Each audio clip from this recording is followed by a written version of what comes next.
Part 2. There used to be a field behind our building where gang members would sit and smoke marijuana. My mom had no idea how the world worked. She spoke it with a Spanish accent and thought the smoke meant other things.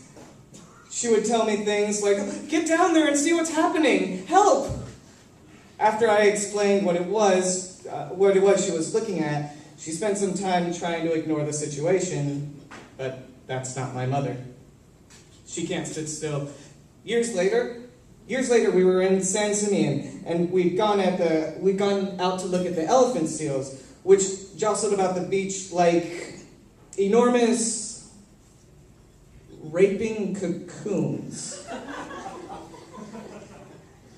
Near there, back in the 20s, a rich man had released wild animals into the hills, and it was now possible to see black and white striped zebra grazing around with cows. My mother saw the zebras once and suggested that we should hunt them.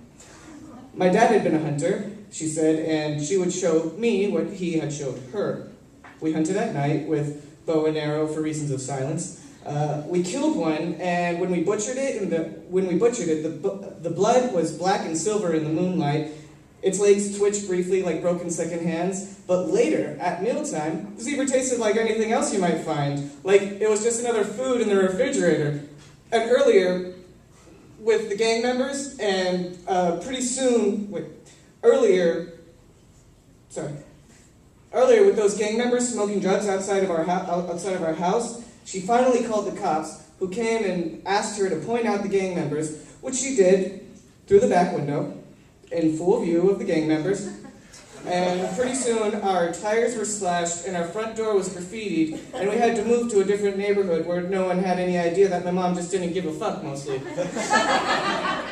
My mom, of course, thought she was doing what was right.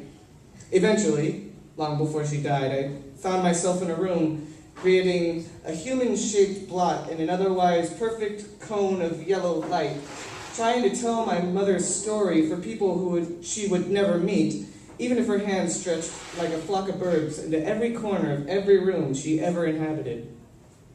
Thank you.